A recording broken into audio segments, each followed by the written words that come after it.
Didactique du français. Donc, question 39.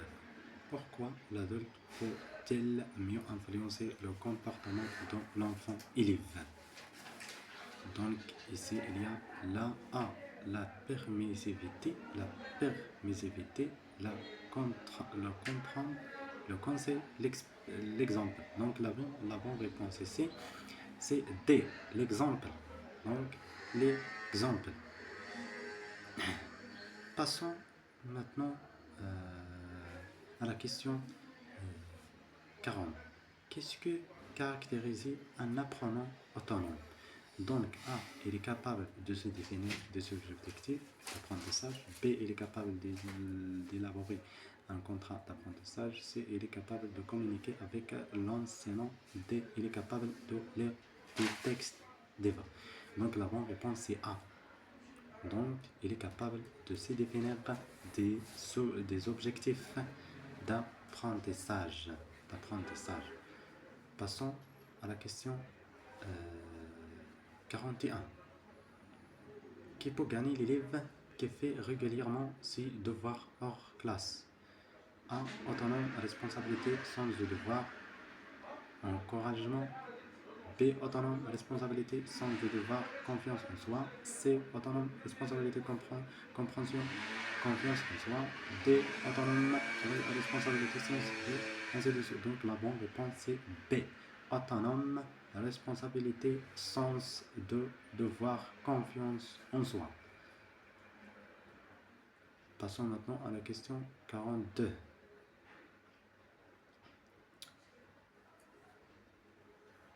L'enseignant qui dicte ou bien qui dicte toujours à ses élèves ce qu'ils sont à dire et à faire est-il A. Dirigiste, directif, directeur, D. Dirigeant.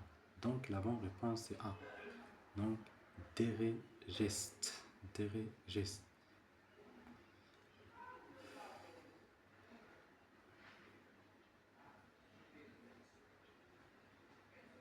Passons maintenant à la question 43. Donc 43, quel est l'objectif de l'approche communicative? A. Apprendre à traduire en langue étrangère, apprendre comment comprendre en langue étrangère, apprendre à communiquer en langue étrangère, apprendre à écrire des textes en langue étrangère. Donc la bonne réponse est C. Donc apprendre à communiquer en langue étrangère.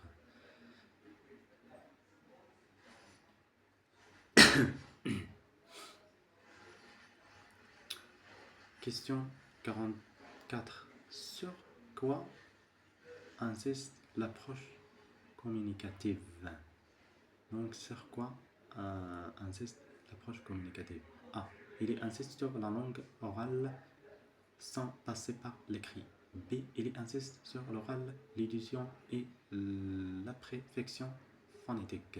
C. Et donc, la bonne réponse est C. Il insiste sur des situations dans lesquelles l'apprenant interagit. Donc ce n'est pas D, ce n'est pas C, B plutôt, ce n'est pas A. Donc passons maintenant à la question 45. Qu'est-ce qu'un document authentique? A. C'est un document élaboré par l'enseignement d'une langue. B. C'est un document réel dont on connaît l'auteur. C. C'est un document réel qui n'a pas été conçu à l'origine par un cours. Donc la bonne réponse est C. Donc c'est un document réel qui n'a pas été conçu à l'origine par un corps dans langue. Passons maintenant à la question 46. Que doit faire l'enseignant avant de choisir un document authentique? Donc A. Définir son public d'apprenants. B. Trouver un maximum de documents sur Internet. C. Faire une liste de thématiques culturelles à traiter. Lire tous les livres. Donc la bonne réponse est A. Donc, définir son public d'apprenants.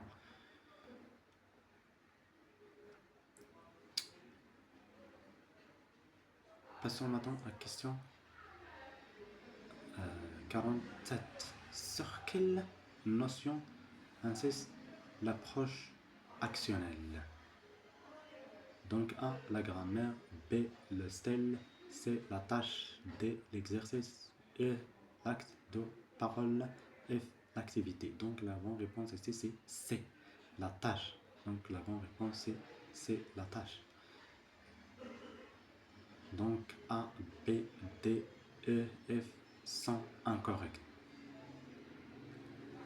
Passons maintenant à la question 48.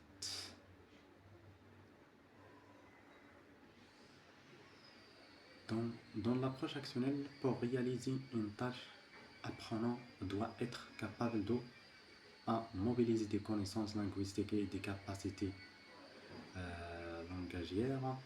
B. Auto-évaluer ses performances linguistiques réductionnelles.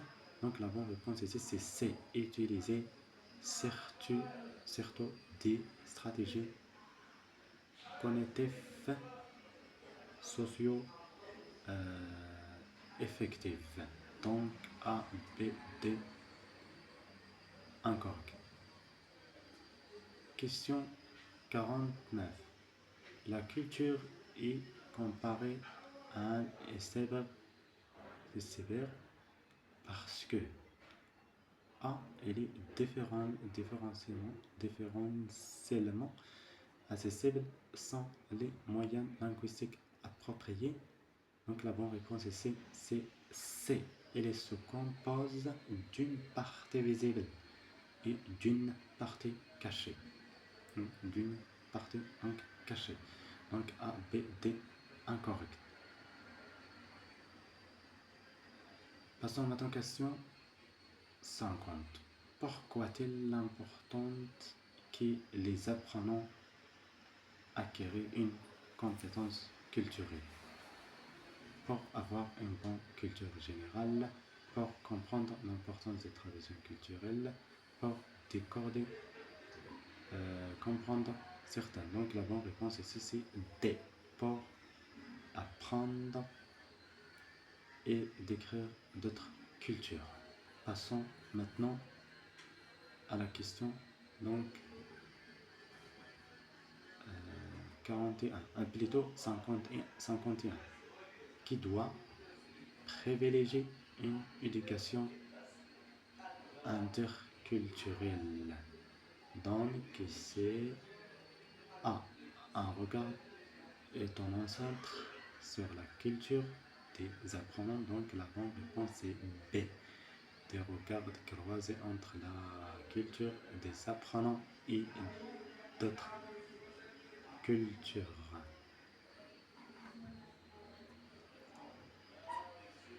Question 52. Qu'est-ce que interculturel dans le domaine de l'enseignement d'une langue étrangère? A. Une réflexion personnelle approfondie sur sa propre culture. B. Un processus d'échange et d'enrichissement. Donc la bonne réponse est B. Un processus d'échange et d'enrichissement entre les personnes.